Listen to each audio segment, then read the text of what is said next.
Welcome to Under the Hood, presented by WholesaleCars.com, the podcast that pulls back the curtain on what really makes this buy here, pay here dealership tick.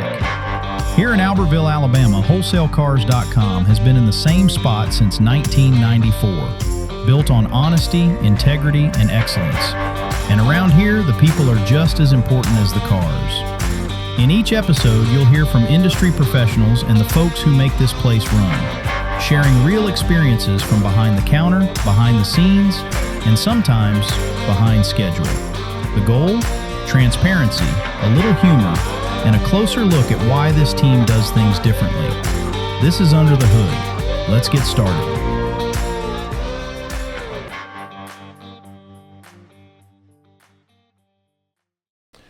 Well, welcome back to another episode of Under the Hood with WholesaleCars.com today, and I'm here with Taylor and Gerardo. I hope you guys have familiarized yourself with the topic today. Maybe we'll have some good discussion. It ought to be entertaining one way or another. Yeah, with service stories and things that we're liable to bring up, what's happened to us over our respective careers. But what we do here on these episodes is we try to graduate drivers from confused to informed. And it's, so many people miss the small things, or they think they're small things, but they're really big things. But the three things that I want to talk about today are extremely important. And you can call me Carl Rove, but I've got a whiteboard here. And we want to talk about mileage, especially low mileage. And that's something we always stress is why we sell these low mileage cars. Yes, some of them have a story behind them, but we fully disclose that story. But we're selling you a lower mileage car here with a warranty. Mm-hmm. So the next thing is a real warranty. There's a difference between, I've got a warranty on a piece of paper. It's in the desk, it's in the glove box in my car, until you actually try to get somebody to fix it. And typically with a lot of warranty companies, they pay claims only in days that don't end in Y. So, and the last thing is a real service department. But all three of those things, so many people don't consider how important that is when it comes to buying a car. All they're doing is looking at what that down payment is. And the down payment is it's what you pay up front, but you certainly need to be considering what it costs you to own that car on the back end. Mm-hmm. Gerardo, I'd say our down payments here are what? A little higher or lower than most buy here, pay here? I think when you think on the buy here, pay here scale, they can be a little higher. Yeah, they can be a little higher. And the reason they're a little higher is, we operate on a shorter term. You get the vehicle paid off quicker. And beyond that, what you're buying, I would definitely say is a higher quality product. Absolutely. And it's, so many people miss that. They think of that, they shop. The only way people know to shop is they go to Facebook or wherever, and the first thing they see is, the down payment. What's the down payment? Or the price, but in our industry, the down payment is the driving factor. And they want to know, how cheap is the down payment? Well, if we have very few cars here that you get in for $700 or $800 down. Now, if you've got a track record with us, that's a possibility. But if we don't know you, we got to get to know you first. Mm-hmm. But what we want to do is make people understand through this podcast that you get what you pay for every time. Most definitely. I don't care if it's in cars or a guy putting a roof on your house. You get what you pay for every time. So with $1,000 down payment, they that's all they look at, and they don't think about the mileage. You know, this thing here, this is an odometer, and we don't roll them back, by the way, just so you know. But anyway, those digits there, and this is out of an old one. Yeah, this is a 5-digit wheel. This is out of an old car that only goes to, there's 5 spaces for it. But anyway, every mile matters, and it matters because every time that car starts and it gets hot again, it's that much more wear on the engine. Every pothole that you hit, it's that strut is wore that much more. So, but anyway, that's what we're going to talk about today, and hopefully you'll walk away with a little bit more knowledge on your side when you go into a place to buy a car. But Gerardo's, what's the last car you sold? Yesterday we sold a, I want to say it was a F-150, 2014 F-150. It had 69,000 miles. 69,000 So a 12-year-old car, 69,000. That's less than 7,000 miles a year. Yeah. Less than 6, really. Yeah. Yeah, and what color was that truck? It was a white truck. White truck. Yeah, I remember that truck. Extremely nice truck.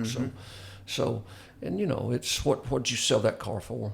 That one was priced $18,995. Yeah, and again, the down payment was probably what, 4,000 or 5,000. Yes, sir. That's Yeah. what we got on it. Yeah, but at the same time, with the down payment thing, is what you've got to remember. That money doesn't go in our pockets because we're pricing our cars on the internet. It's not like we're going up on the price when we know that you've got a $5,000 down payment. That's not the way it works. We are a faith-based company here, and our stewardship, part of our stewardship, is just to do the next right thing every time. And that means treating people properly. That's right. But with a $5,000 down payment, it also makes his payments That much less. less. It also makes his term shorter. All of those things people, they don't seem to consider, because when they should, if they don't have that down payment, is try to work out something with us if they've got part of it. And the way to get there, to be able to, hey, over the next 3 weeks, I can pay you that additional down payment. And get it done, instead of practicing instant gratification. Well, I want this F-150 over here. It's a 14 model as well, but it's got 160,000 miles on it. And what happens to you then, you're in our car, you're in the early stages of life with 69,000 miles. But with the 160,000 mile car, you're in what we call a failure window. That's when it's going down. Oh, yeah. You know, Right. it's going down because I tell people all the time, I probably said on this podcast before, if you're driving that 160,000 mile car, you drive with your left hand, and in your right hand, you've got a hand grenade with the pin pulled out of it. Right. And if you hit a bump, it could go off. Oh, yeah. So, but anyway, I had that customer shopped much around, or Yeah, they came all the way from Huntsville, you know. came from Huntsville. How did they hear about us? They were recommended by a friend. You know, Yeah, biggest way we get our customers. yeah, word of it's mouth. a recommendation, and that is such a good way to do it. We've got thousands of good positive reviews. And, you know, I definitely think, you know, with what you mentioned earlier, right, the mileage, the real warranty that we provide, and the real service department that we provide, you know, all of those go into what makes up a good deal. And I think that's one of the biggest misconceptions, you know, customers have, you know, is they think a good deal is a lower price. Exactly. Exactly. It felt good going in, but when you get that $2,800 repair bill for that transmission that the dealer says, hey, I'm sorry, buddy, it's, you know, you bought it as is. Yep. And we don't sell a car as is here, because we understand that you can't you can't pay for that engine or that transmission. That's why and another thing too, with our warranty company, we own it. We don't farm it out to anybody. We've got a lot of reserve in that warranty company because we sell such low mileage cars that there's money in there to pay claims when there is a problem. And our warranty is first 30 days.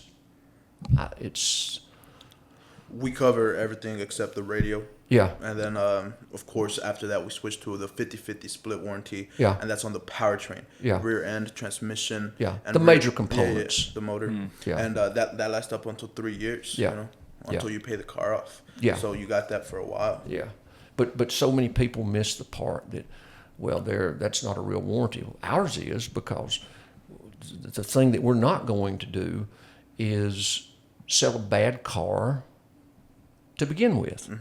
Because if I sell a bad car to begin with, all I'm doing is robbing my warranty company when I should have paid for it on the front end. Because if I put a bad car out, I could get a bad review. And Gerardo knows that I don't like bad reviews.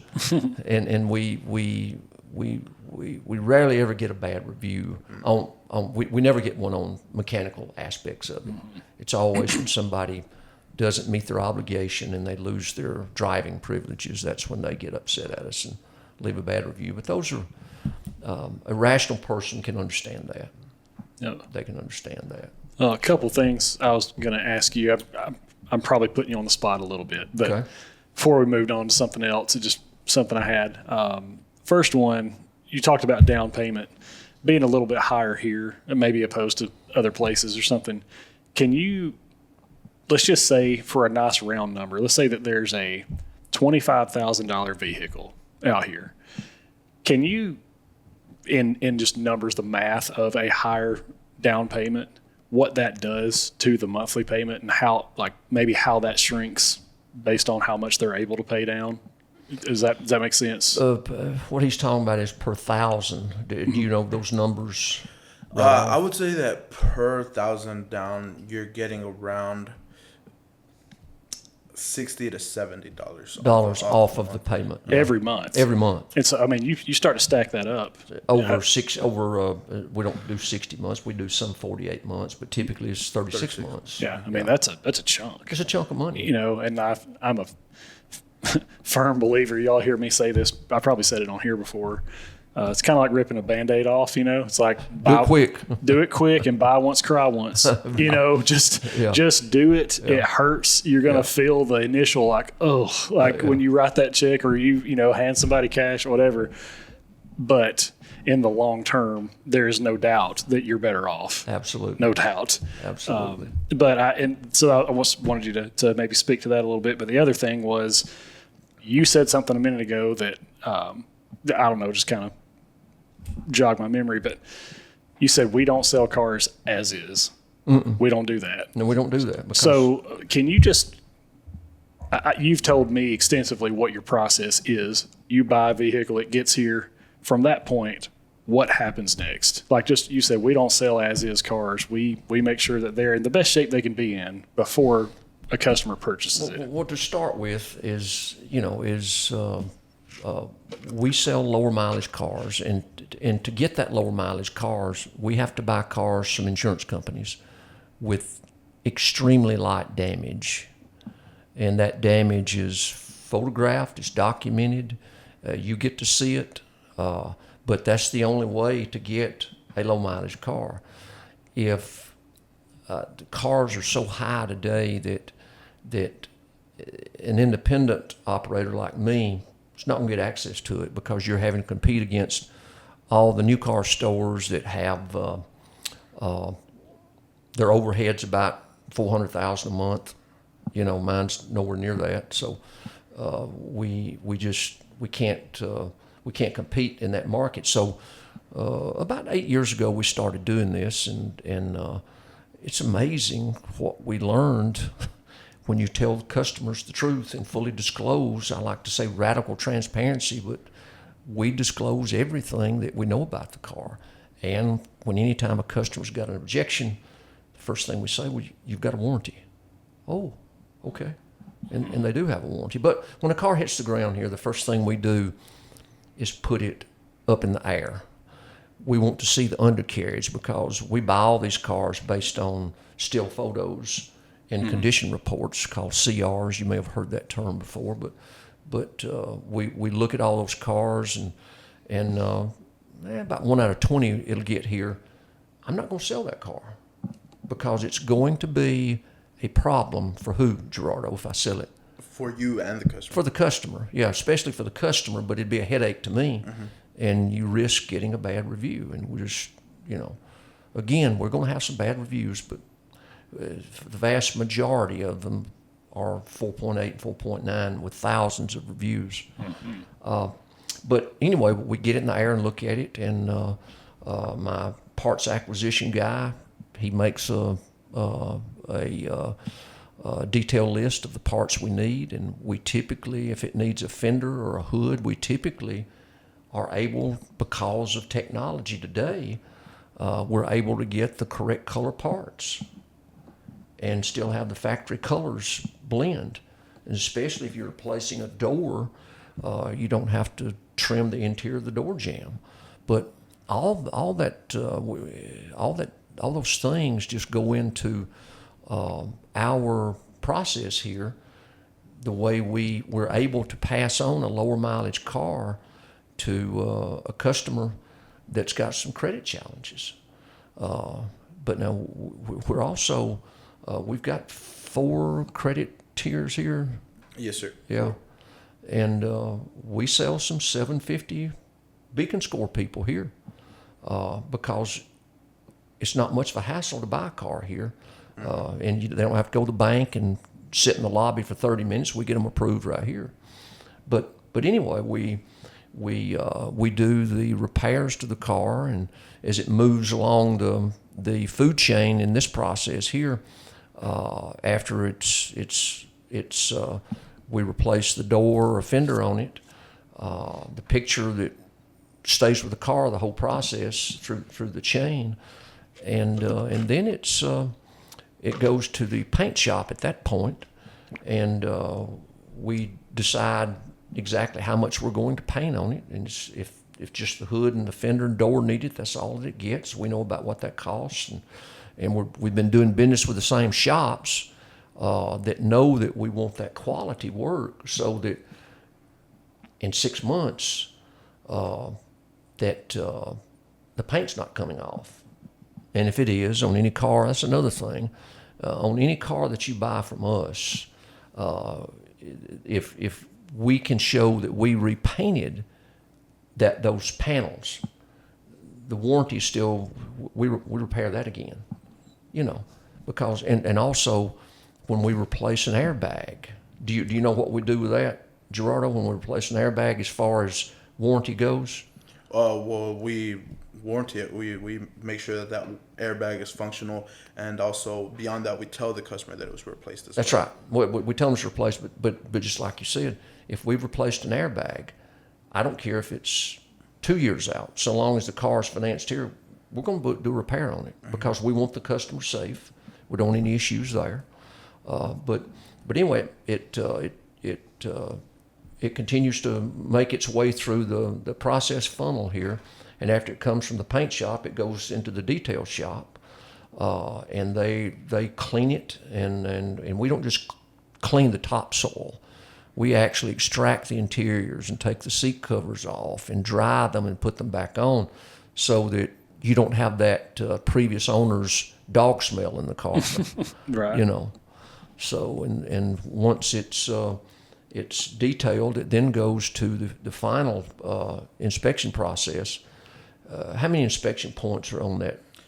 It's like at least 40. I think it's like 36 to 40 around there. I think it's more than that. I meant to bring one in here. Yeah, we should have. I think it's on up in the 60s or 70s. Could be. Yeah, just checkpoints that we have technicians that check everything, and it's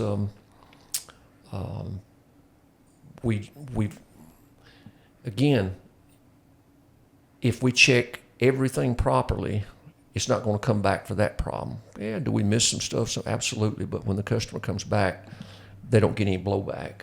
We make the repair. And then the last phase is once those inspectors get through with it and it's waxed and it's shine, it looks good, it lands right outside my office, right out here. And I'll look at anywhere from 2 to 6 a day. And I've got that picture of where that damage was on that car. And I'm focusing on where that primary damage was.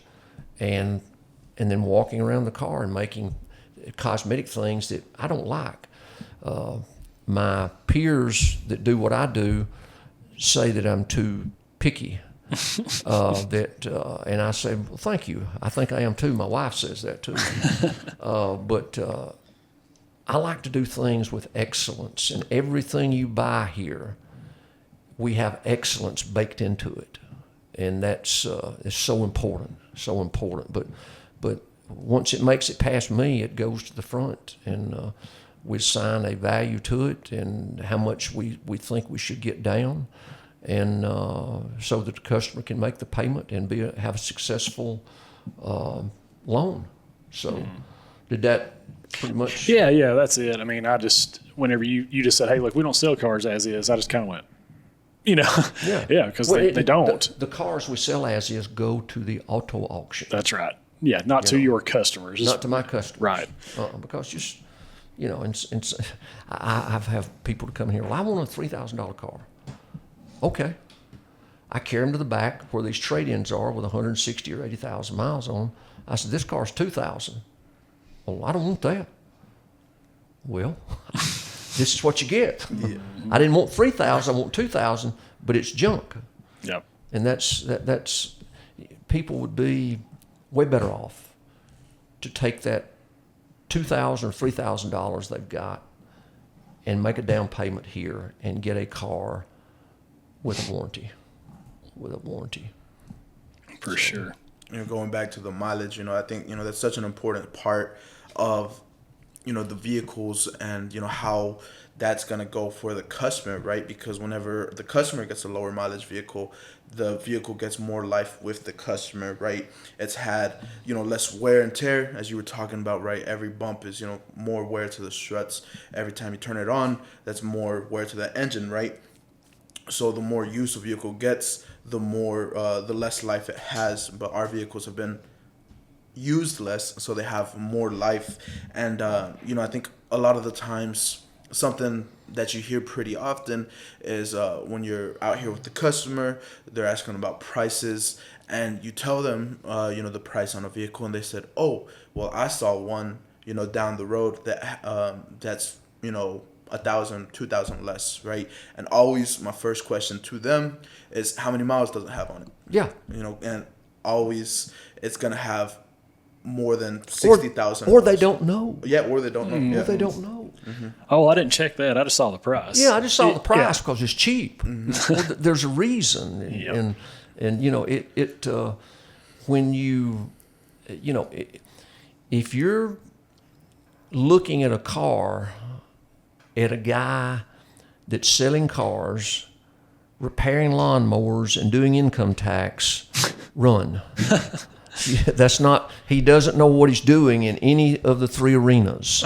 So I just I would stay as far away from that as I can. But you take let's take an example of a guy that he decides that he finds a car at ABC Motors across town. Well, it's $1,500 less on the down payment than yours is. And we had the similar cars, and a typical thing is, you ask me about the miles, well, I don't know, But he goes ahead and buys it. And 3 months later, the hand grenade, he hit a bump and the pin popped out, and a $2,800 engine just went kaput. So now his car's, it's a $500 car now. I don't care that he paid $10,900 for it. With 160,000 miles of the bad engine on a 14 or 15 Taurus, you got a $500 car. Mm-hmm. So, but anyway, you've got to figure out if what a good deal sounded on the front end to save that $1,500. You spent $2,800 on the back end. Now, what happened to that savings? Oh, that's right. You're in the bucket now. Yep. Where you saved $1,500 before, now you're $1,300 in the hole, and that's I think that's really an important question that customers should be asking, right? Whenever they look at cars so many times, it's easy to get caught up in the what am I going to spend right now, but you should think ahead, right? And think, what is this car going to cost me to maintain? What is it going to cost to own this car? And think long term ahead. How long is this going to last me? And is it going to be expensive or not? Yeah. But it's, mileage and repair bills go hand in hand. I mean, again, banks, the IRS, everybody looks at the valuation of a car through the lens of mileage. Yep. This thing here. So What kind of life does it have left? yeah, how much life does it have left? Yep. And but that is so many people miss that, and we hopefully we can get you from confused to confident when you make your next buying decision. Hopefully, yeah.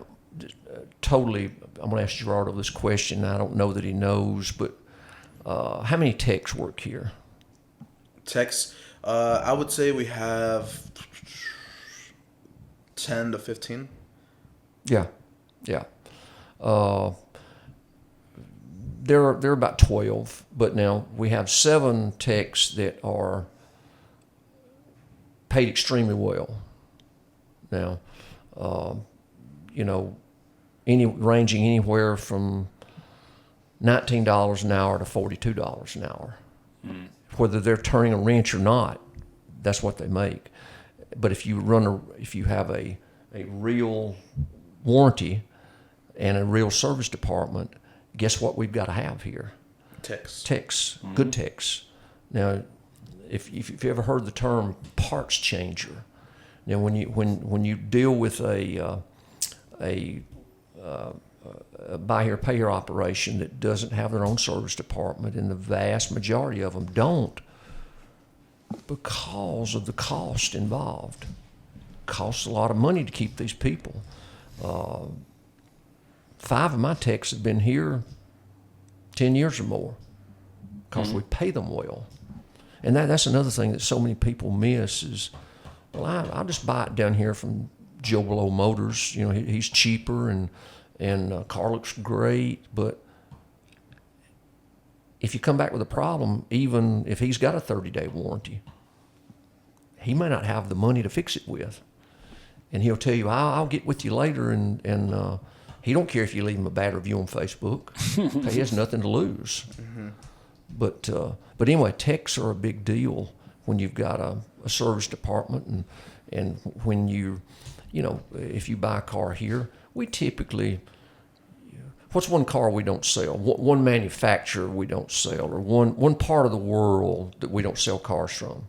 European cars. Why is that, Gerardo? Because I would imagine because of the difficulty and the unreliability of them. Well, the repair costs are extraordinary. They're extraordinary. You've got to carry them back to the dealer, and if and we don't sell them, and I could sell 2 Volkswagen Beetles a week. If you'll notice, we don't offer them for sale here because, they're neat and they're cool, but when they break, they're expensive, and we just refuse to buy them because, again, I go back to that stewardship thing. If I put you in a car just because it's like a fishing lure that you like that car and you buy it, I put you in a bad place, and I don't want to do that. So that's why we don't sell any European cars. We sell all American-made and Asian-made cars. Just way better service out of them. So, but anyway, when you bring a car back in here, when we've sold you a car with that warranty, and you come back in here and you've got a problem, we're familiar with that car, and we know, certain cars have certain issues, and when the customer comes in with, hey, this is making this noise, we automatically know typically what it is. My guys, we have the latest technology and scanners. We don't borrow someone else's scanner. We've all got scanners, and those things are about $15,000 each, and plus the annual updates on them are about $3,000 or $4,000. So just a lot goes into what we do. Well, I mean, we sell the total package, low mileage cars with a real warranty, with a real service department. And that's just so critical. Well, and you'd mentioned your techs too, and I can't remember the acronym, but what is the certification that a few of your techs have that gives them the ability to work on? We have 2 master techs here, and we've got a third. When he came here 12 years ago, he knew how to change tires. And over 12 years, and my master tech will say that Jonathan is the best self-taught tech he's ever met. He does my electrical issues and things, but anyway, that's a big deal. And these master techs, they get to choose where they work. And my shops, or at least part of it is. Biggest part of my facilities here are air conditioned for the techs, because that's how you retain techs. A guy's working in he's not dripping in sweat, and he wants a good place to work. But in these small shops, nobody's going to want to do that, to work in those places. Yeah, I was thinking there was like some kind of acronym, like ASP or something that's basically ASC. I think that's it. That's ASC, Certified Technician. Yeah. Yes, that gives them. I've got 2 of those, but no, I've got 1 master tech. Gotcha. Terry, he's the one that makes a lot of money. Yeah. But he works hard. Yeah. Hey, be rewarded for what you do. That's Absolutely. Right. That's right. Yeah, I think back to you saying that we have that real service department, and I think that's so important, right? Because I've heard it before, where someone has an issue with a vehicle, and they take it to the shop, and it's sitting there 4, 5, 6 weeks, and still they haven't gotten an update on it. They haven't heard hide nor hair from the shop, right? And they don't know what the status of their car is. But here I would say probably for the most extensive of repairs, we keep them for at most 3 weeks. Yeah. And that just goes a lot to show the efficiency of our service department, right? Because of us prioritizing the customer's car, right? We're able to get it in and out in an efficient manner, right? And we keep the customer updated. And then, with the warranty, whenever it's covered under warranty, we pay half. So the customer doesn't carry the whole risk. That's right. And whenever they have, hopefully they don't, but if they were to have, a 2,800 motor bill that they needed to replace the engine, and it was going to set them back 2,800, they've only got to cover half of that. And so many times we work with customers even on their half, right? So many times, we've had situations where, we're able to help them out if they're in a tight spot. Yes. And work with them on that. Just doing the next right thing. If obviously if the customer has met their obligations with us and just talking to us, we work with anybody. But something else that people don't consider when they buy that higher mileage car is, gosh, what's its worth? What is it worth when I'm ready to get out of it, to trade? And it's not worth much, because again, we go back to that failure window. When it fails, it's drop it in the Tennessee River, because you can fish around it, because that's about all it's worth.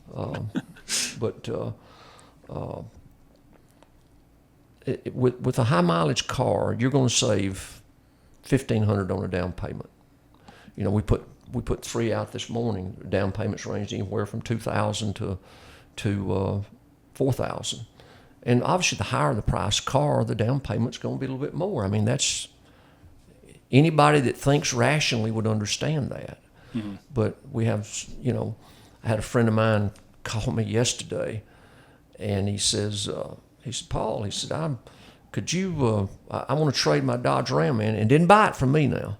I want to trade my Dodge Ram in, and he said, I think I'm out of equity by about $4,000. Well, he told me how much it was, and I called him by name, and I said, well, Joe, that's not his real name. I said, Joe, I said, you're going to need about $10,000. $10,000. I said, and I get this, and he played right in my hands. I said, Joe, how much did you pay down when you bought it? Well, I didn't pay anything down. There's your sign. Right. There's your sign. Because it's a situation, you pay me now, or you pay when, Gerardo? Later. You pay later. So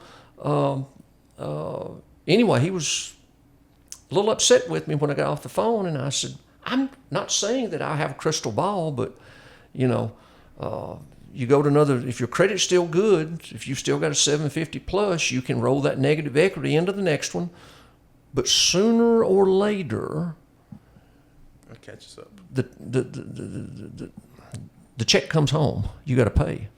So, but anyway, but again, lower mileage isn't a fancy thing. It isn't a luxury. It just means your chance of breaking down and costing you money is a whole lot less if you've got a lower mileage car. As low a mileage and as new of a vehicle as you can afford. That's right. That's where you want to be. That's where you want to be. It is all the, a lot of times that may not necessarily be easy. But in terms of, like you said, long-term value and long-term stability, being able to have something that's reliable, you can get to and from every day. You know what I mean? You don't have to, like you said, go down the road with one hand like this. You're better off to go. But a vehicle is just a piece of equipment. It is going to break.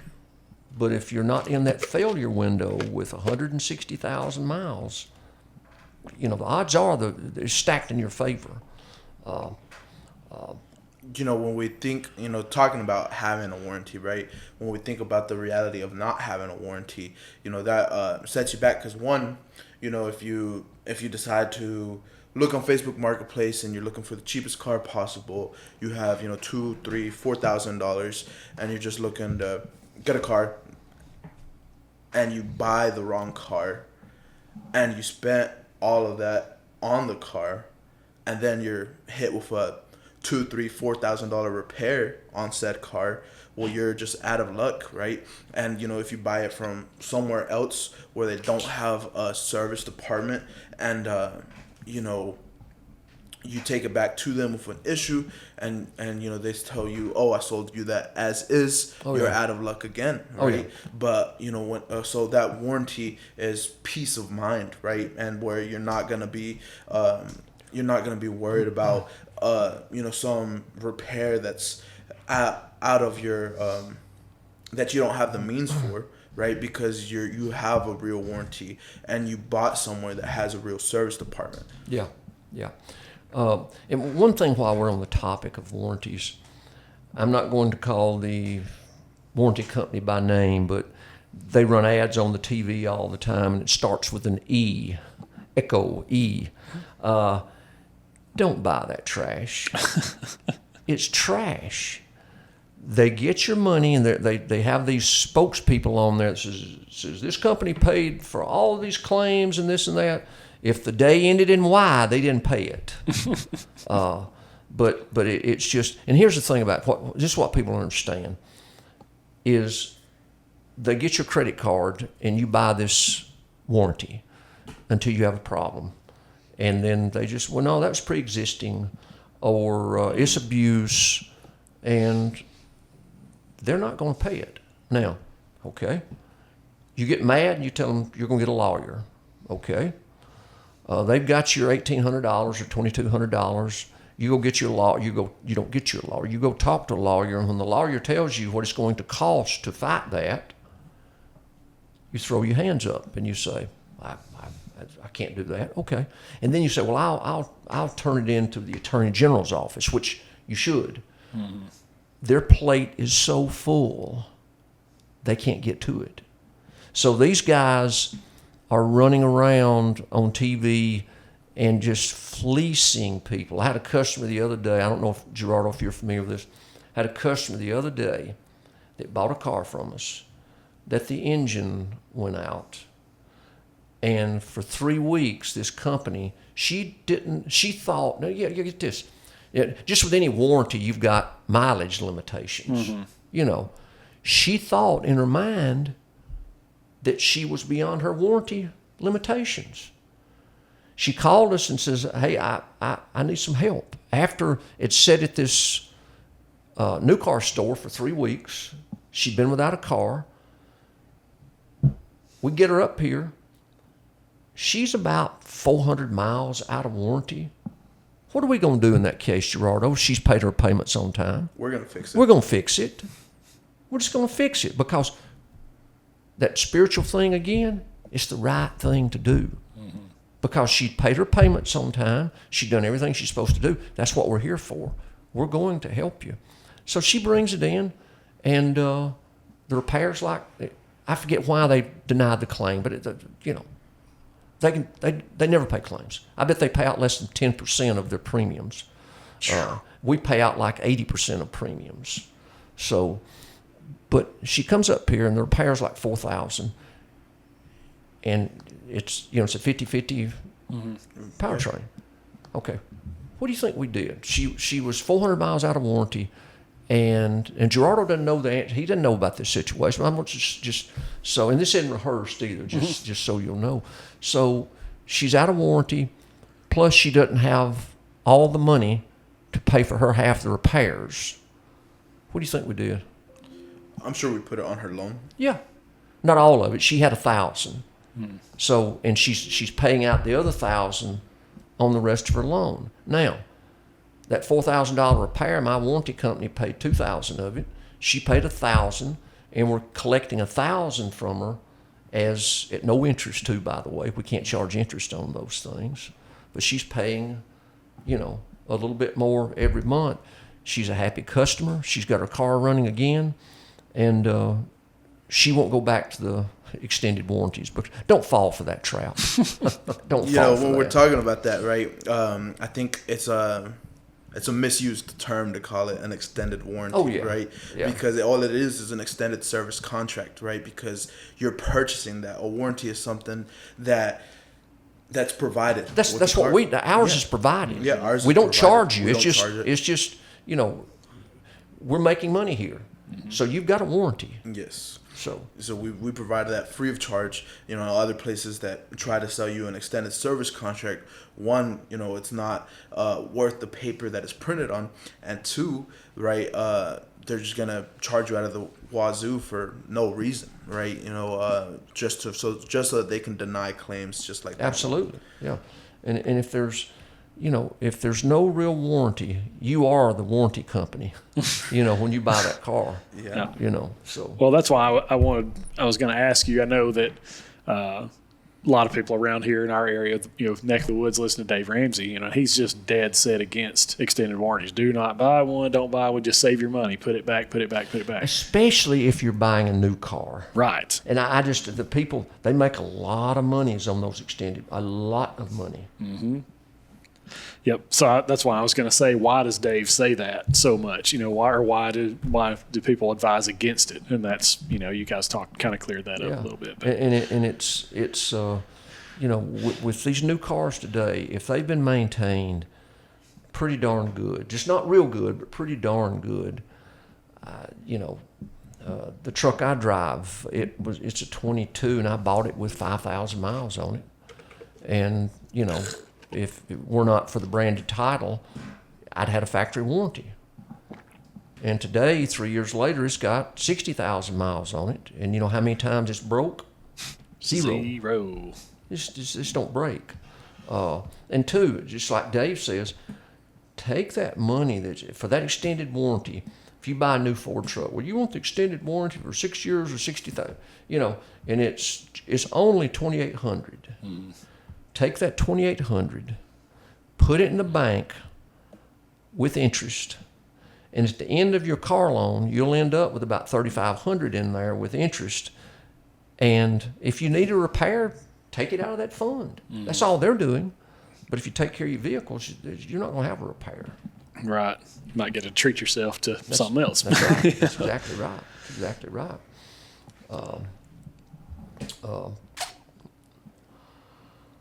Let's see. I know one question I had on your specific warranty stuff. So I know that a lot of times a warranty will come with some pretty well-defined parameters or things that you can't do to the vehicle or it voids the warranty. Right. So let's just say somebody buys a Ford truck here and okay, I've got my warranty, and the first thing they do is, oh man, I want to get a lift kit on this thing. I want to jack it up, get me a 6-inch lift. Yeah. Does that void the warranty for what you guys provide? Or absolutely. Okay, I was going to say, absolutely. Where are the limitations on some of that stuff? Cause that's and we make sure the customer knows that when they buy any kind of car, any kind of alterations. It's in every close that we do.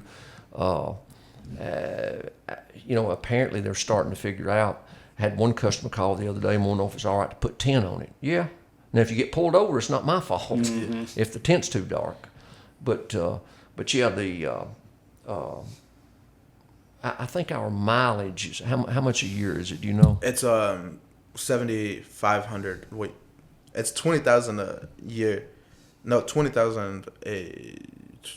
Yeah, 20,000 a year, 1,750 a month. Yeah, 1,750 miles a month, 20,000 miles a year, and again, if we've had people to bring them back with something broke in 6 months, and they've put 30,000 miles on it. Your warranty's gone. Yeah, it's gone. But at the same time, that lady comes back and she's, in 6 months, and she's put 22,000 miles on it, and she's paid good, and it's also we look at. Should that have happened? Should that have happened? We'll most likely do the repair. We had a guy that came back the other day. He had a truck that had an electrical problem when we sold it to him, and he's had it back about 3 times. And I told Mark the other day, I said, if you can't fix this guy's car, he said the customer's extraordinarily nice. If you can't fix this guy's car, let's talk about getting him out of it, trading him out of it. He said, no, he loves his truck. He just asked, he said, since we've had so much trouble, could you extend my warranty another 3,000 miles? I said, absolutely. That's only fair, But he didn't want to trade out his truck. He's brought it back about 3 times. But we think we got the bug fixed this time. It was some kind of onboard computer that we think we got remedied this time. Yeah. So. I think that again, just going back onto how much of an advantage it is to have a real service department, it goes into maintaining customer relation, and it also, goes into just treating the customer right, because here, I think it's definitely fair to say that the sale doesn't stop when the customer leaves, right? No. We continue maintaining that relationship with the customer, right? And whenever, if something were to happen to their car, we're there for them. We get them with the service department, get them an appointment scheduled, get them in. We do the whole diagnostic, and we try to remedy the problem, right? And I think it just goes a long way as far as making the customer feel good in their purchase. But the heart of our value proposition here is we'd rather you pay a higher down payment on the front end and get the right car with the right protection rather than paying a lower down payment and you get crushed with a big repair. And it's coming. It's not if it breaks, it's when. So, but that's I just wish more people got that. Well, and I was going to ask you something too, because I know that even on episodes previous, you have said something about like we celebrate when we are able to get customers through their entire term. Yes. And we celebrate when they pay off a vehicle and things like that, because other buy here, pay here's kind of thrive off that. I think you called it churn and burn. Yeah, hey, we want to burn. repossess your car as fast as possible. Yeah. Can you talk about, just from being the owner of this business, what kind of headache it is to repossess a vehicle? Gosh.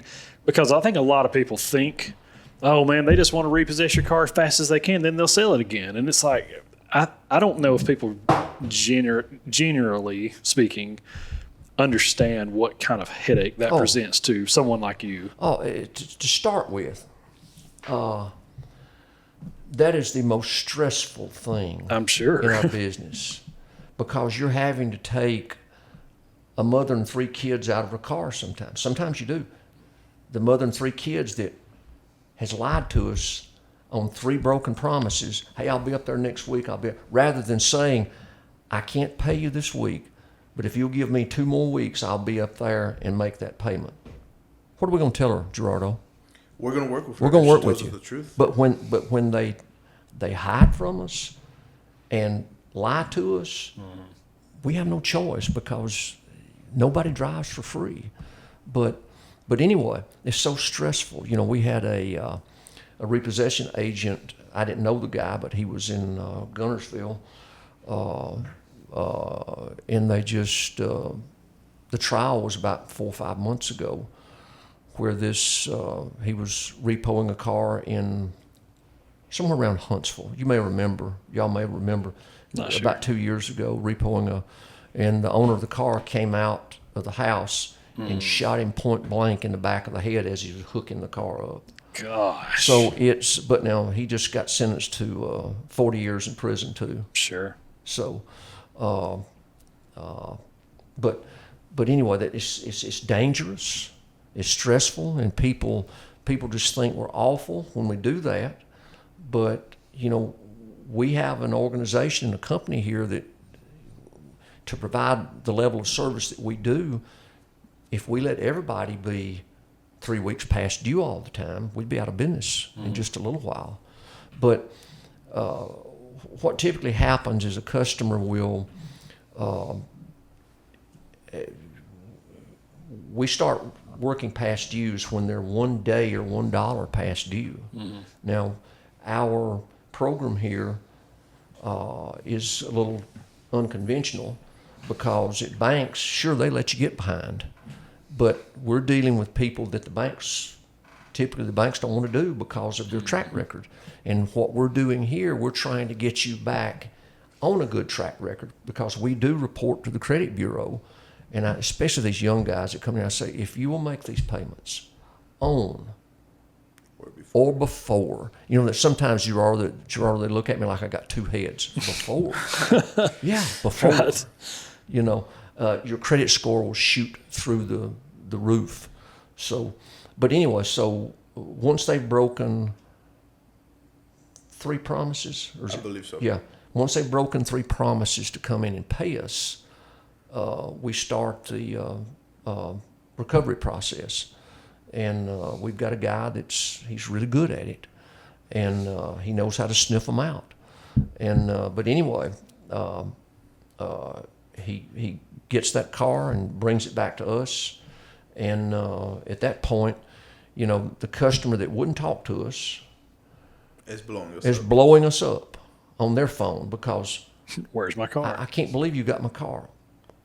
You didn't tell us the truth three times. You had 3, we call it a right to cure, where they're supposed to come up and make a payment. You broke 3 of those promises.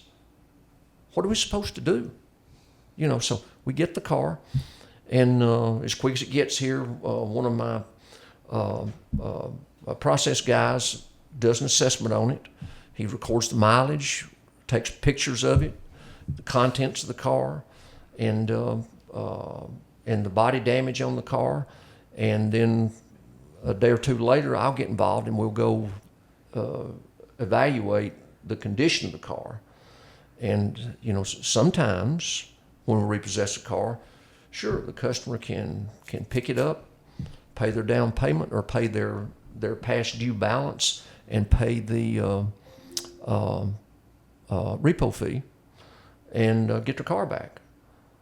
But if that car is not in good condition and you've abused it, we're not. It could be as much as sometimes we tell people, okay, your balance is $8,500, your repo fee is $300, and I can't believe that repo fees are that much, but they are $300 a copy typically. Some more than that, they have to go Birmingham or Huntsville, but the repo fee and catch the payments up, plus we're gonna get an additional $1,000 sometimes. Now, why would we do that, Gerardo? That's just to make sure, going forward, hopefully it doesn't happen again. And also, But I mentioned a word a while ago, a C word, condition. Mm-hmm. Because of the condition. Of the car. Mm-hmm. If they had just literally hammered it in mileage, and I know what they're doing. They're driving nonstop for, what's the food service thing? DoorDash. DoorDash, or their Uber or whatever. And they're just, this collateral that still belongs more to me than it does my customer is killing it in miles. If they're hammering it in miles or the condition is terrible, we're going to require more to, hey, we need an additional $1,000. Well, that's not fair. Okay. It's payoff then. Mm-hmm. Well, you can't do that. Yeah, we can. We don't want to, but these are your options. But that's what we do, and we're it's always a turmoil situation when they come. They're always mad. Sure. Sometimes they're not. Sometimes they're very apologetic and say it's my fault. Well, that goes a long way here. Mm-hmm. So that's what happens, and then we if the customer's paid more than 66% into their loan balance, we have to put it in an auction. If they haven't paid more than 66%, we can send them a letter that basically says that you've got 21 days to cure this, and otherwise we're going to say that the account's paid in full and we'll resell the car. Gotcha. So, how are we on time? About an hour. We're 56 minutes. Okay. Anyway, guys, I hope you picked up something today by watching this, and again, stay tuned for the next time that we're on with Under the Hood with WholesaleCars.com, where we're going to carry you from confused about car buying to confident. Thank you.